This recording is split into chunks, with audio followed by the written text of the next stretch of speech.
तो स्वागत है आप सबों का हमारे एजुकेशन की इस नई दुनिया राजन अ बिलीफ में। आज की इस वीडियो में हम लोग CHSL के प्रीवियस ईयर क्वेश्चंस को डिस्कस करने वाले हैं ताकि हम लोगों को एक आइडिया मिले कि जो आने वाले CHSL के एग्ज़ाम्स हैं, जो 2021 में CHSL के एग्ज़ाम्स होंगे, उसमें किस प्रकार के प्रश्न पूछे जा सकते हैं। तो मैं आपको बता दूं कि मैं इस प्रीवियस ईयर क्वेश्चंस को डिस्कशन करने के दौरान हर एक प्रश्न को ठीक उसी प्रकार डिस्कस करूंगा जिस प्रकार मैंने अपने हर एक वीडियो के प्रश्नों को डिस्कस किया है, ताकि आप उसे अपने आने वाले एग्जाम्स में यूटिलाइज कर सकें। तो चलिए शुरू करते हैं आज के इस वीडियो को। आज का हमारा पहला प्रश्न, नई दिल्ली का लोटस टेम्पल किस देश के एक वास्तुकार द्वारा डिजाइन किया गया था। आप लोगों को क्या करना है, आप लोगों को अंत तक सेट को मारना है और आप इस सेट से कितने अंक को प्राप्त करते हैं उसे आपको कमेंट सेक्शन में लिखना है, ठीक है। तो ईरान, जर्मनी, अमेरिका, ऑस्ट्रेलिया। तो नई दिल्ली में वर्तमान समय में जो लोटस टेम्पल है, अगर उसकी वास्तुकार की बात किया जाए तो उसकी वास्तुकार जो है वो ईरान से थे।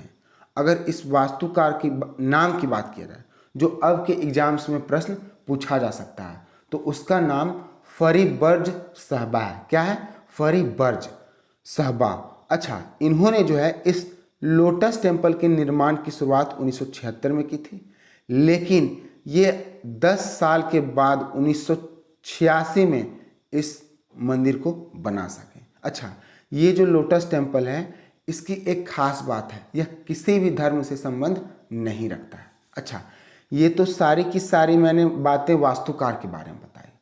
इसके निर्माणकर्ता कौन थे, इसे निर्माण करवाया कौन था, तो ये भी प्रश्न में पूछ सकता है। तो इसके निर्माण करवाने वाले का नाम बहाउल्लाह है। क्या है? बहाउल्लाह, जो कि बहाई धर्म के संस्थापक थे, जो कि बहाई धर्म के संस्थापक थे। तो ये सब सारी जानकारियां हैं जो कि आप लोगों को इस प्रश्न से मिलती है। तो क्वेश्चन नंबर 1 का ऑप्शन ए सही है। नेक्स्ट क्वेश्चन, सरकारिया आयोग ने अपनी रिपोर्ट कब पेश की? 1986, 1988, 1985 और 1987। तो सरकारिया आयोग ने जो है अपनी रिपोर्ट को 1987 में पेश की, ठीक है। तो इसमें क्या है, ये सरकारिया आयोग क्या है? सरकारिया आयोग एक ऐसा आयोग है जो कि केंद्र और राज्य के शक्ति संतुलन पर अपनी संस्तुति को देता था, ठीक है। और उस समय जो है इसके अध्यक्ष सेवानिवृत्त न्यायाधीश राजिंदर सिंह सरकारिया। कौन थे? राजिंदर सिंह सरकारिया। और उन्हीं के नाम पर यह सरकारिया आयोग रखा गया है, ठीक है। इसकी गठन की बात करें तो इसकी गठन जो है जून के महीने में 1983 में हुआ था। तो ये सारी जानकारियां इस प्रश्न से मिलती है। क्वेश्चन नंबर 2 का ऑप्शन डी सही है। नेक्स्ट क्वेश्चन, भारतीय अंतरिक्ष मिशन गगनयान के लिए चुने गए अंतरिक्ष यात्रियों के लिए स्वास्थ्य की निगरानी के लिए भारतीय सर्जनों को प्रशिक्षित करने के लिए कौन सा देश भेजा गया है? चीन, फ्रांस, रूस और अमेरिका।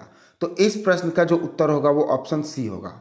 स्वास्थ्य की निगरानी के लिए उन सभी अंतरिक्ष यात्रियों को रूस भेजा गया है। नेक्स्ट क्वेश्चन, उत्तर भारत में सबसे पुराने पंचायत मंदिरों में से एक के रूप में प्रसिद्ध गुप्त काल दशावतार मंदिर यह निम्नलिखित में से किस स्थान पे है? तिगावा, देवगढ़, नाचना कुथारा और भीतरगांव। तो ये जो मंदिर है गुप्त काल दशावतार मंदिर, वो वर्तमान समय में देवगढ़ में स्थित है। तो क्वेश्चन नंबर 4 का ऑप्शन बी सही है। अब मैं आपको इस मंदिर के बारे में थोड़ा बता देता हूँ। यह जो मंदिर है देवगढ़ के बेतवा नदी के दाहिने तट पर स्थित है। कहाँ है? देवगढ़ के बेतवा नदी के दाहिने तट पर स्थित है। इस मंदिर का निर्माण 1500 साल पुराना पहले हुआ था, ठीक है। इस मंदिर का जो निर्माण हुआ था वो 1500 साल पहले हुआ था। और इस मंदिर का निर्माण यहाँ से तो पता ही चल रहा है गुप्त काल, यानी कि गुप्त काल के शासकों के द्वारा किया गया था। तो इसे भी आपको याद रखना है। नेक्स्ट क्वेश्चन, राजीव गांधी खेल रत्न पुरस्कार 2019 के लिए कितने लोगों को चुना गया है? 3 लोगों को, 1 लोगों को, 2 लोगों को और 4 लोगों को। तो इसका जो उत्तर होगा वो ऑप्शन बी 1 लोगों को होगा।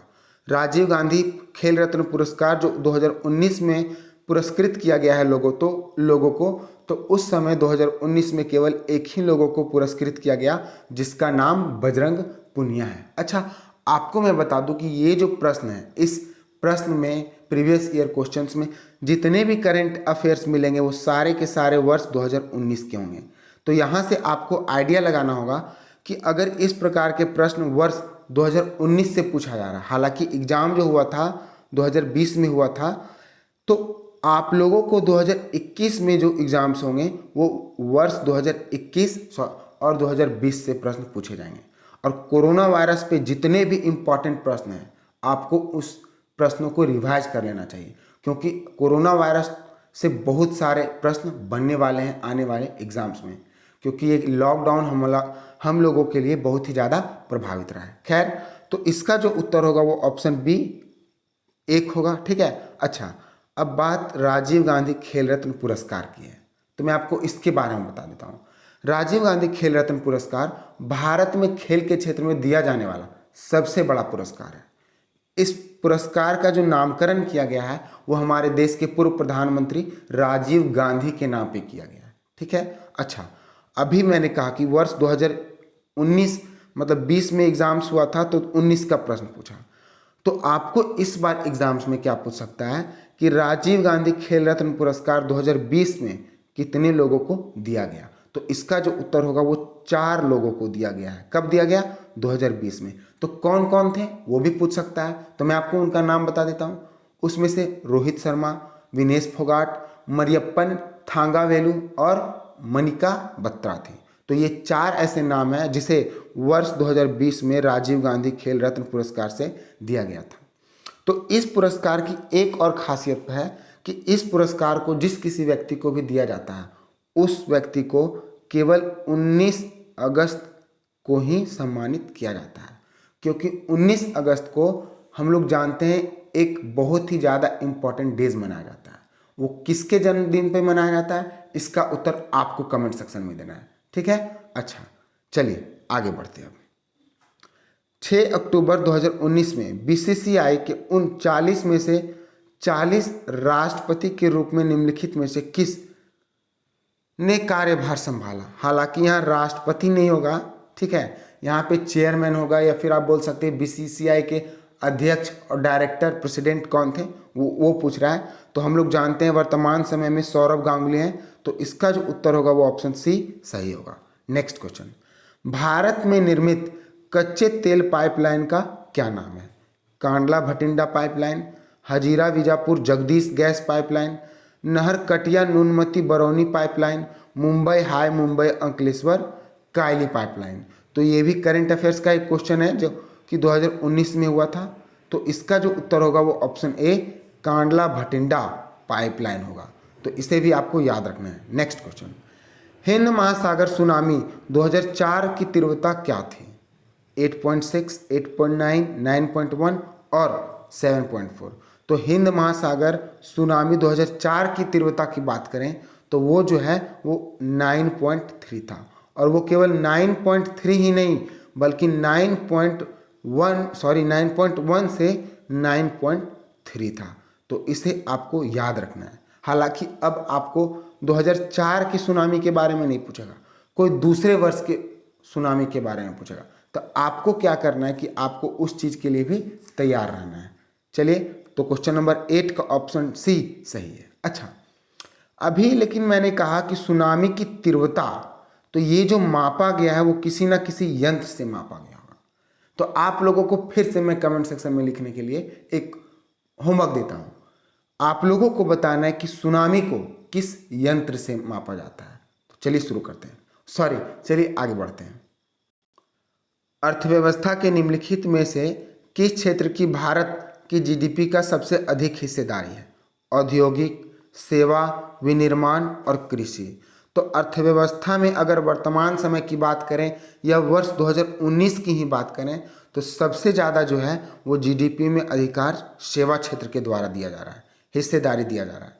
तो क्वेश्चन नंबर 9 का ऑप्शन बी सही है। अच्छा, ये जो सेवा क्षेत्र है वो जीडीपी के 3 क्षेत्र होते हैं, एक प्राथमिक क्षेत्र, द्वितीयक क्षेत्र और तृतीयक क्षेत्र।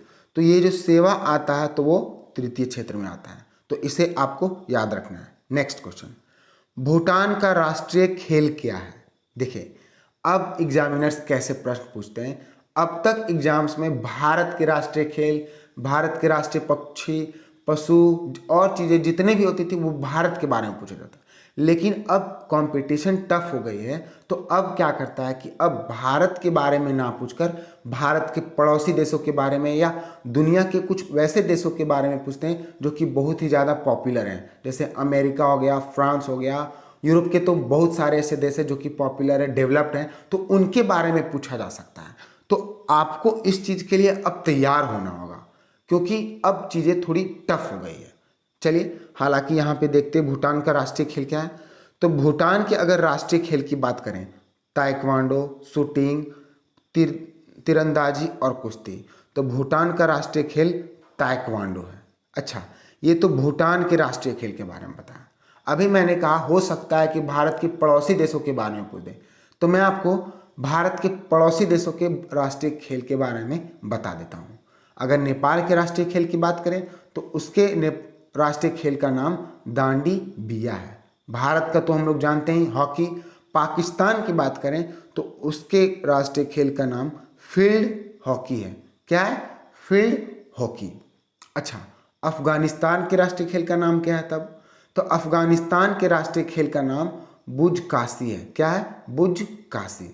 और चाइना के राष्ट्रीय खेल का नाम तो आप जानते होंगे, जिसका नाम टेबल टेनिस है। तो ये सारी की सारी जानकारियां हैं जो कि आप लोगों को पता होना चाहिए। अच्छा, लेकिन मुझे एक डाउट हो रहा है कि भूटान का जो राष्ट्रीय खेल है वो ताइक्वांडो ना होकर के तीरंदाजी है मेरे ख्याल से। तो इसका जो उत्तर होगा वो ऑप्शन सी सही होगा। नेक्स्ट क्वेश्चन, भारत में निम्नलिखित में से कौन सा बैंक मुद्रा नोट छापता है? भारतीय reserve bank, NABARD, ICICI bank और भारतीय स्टेट बैंक। तो भारत में अगर मुद्रा छापने की बात करें तो वो केवल भारतीय रिजर्व बैंक यानी कि RBI, reserve bank of India के द्वारा की जाती है। तो क्वेश्चन नंबर 11 का ऑप्शन ए सही है। अब बात आरबीआई की आ गई, तो इसके बारे में भी मैं आपको बता देता हूँ। इसकी जो स्थापना हुई थी वो 1 जनवरी 1935 को हुई थी। इसका हेडक्वार्टर जो है वो मुंबई में है। वर्तमान समय में इसके चीफ पर्सन की बात करें तो उनका नाम जो है वो शक्तिकांत दास है। क्या नाम है? शक्तिकांत दास हैं, जो कि आरबीआई के 25वें नंबर के चीफ हैं। तो इनका नाम भी आपको याद रखना है। और ये कौन से नंबर के चीफ हैं? तो गवर्नर है, तो उसे आपको याद रखना है। नेक्स्ट क्वेश्चन, उत्पीड़न की घटना के दौरान पृथ्वी और सूर्य के बीच की अनुमानित दूरी है 152 million kilometre, 137 million kilometre, 142 million kilometre और 147 मिलियन किलोमीटर। तो इस प्रश्न का जो उत्तर होगा वो ऑप्शन ए सही होगा। यानी कि सूर्य और पृथ्वी के बीच उत्पीड़न के दौरान उनकी दूरी 152 किलोमीटर होती है। अच्छा, ये किस चीज़ के बारे में बता रहा है? हम लोग जानते हैं कि पृथ्वी जो है वो सूर्य के चारों ओर चंद्रमा करता है, यानी कि घूर्णन करता है, परिक्रमण करता है। तो ये जो उत्पीड़न की घटना होती है वो कब होती है? तो वो जो घटना होती है वो 4 जुलाई को होती है, जिस दिन दिन और रात दोनों के दोनों बराबर होते हैं। तो आपको इस बात का भी ध्यान रखना है। नेक्स्ट क्वेश्चन, उपन्यास चाणक्य जिसने 2019 में साहित्य अकादमी पुरस्कार जीता किस भाषा में लिखी गई थी? असमिया, हिंदी, बंगाली और गुजराती। तो उपन्यास पुरस्कार जो वर्ष 2019 में साहित्य अकादमी पुरस्कार जीता था उसका जो उत्तर है और उसका भाषा जो होगा वो हिंदी में लिखा गया था। तो अब इसी प्रश्न को किस तरह से पूछेगा कि हाल ही में दी गई साहित्य अकादमी पुरस्कार की पुस्तक का नाम बताएं। 4 पुस्तक के ऑप्शन दे देंगे।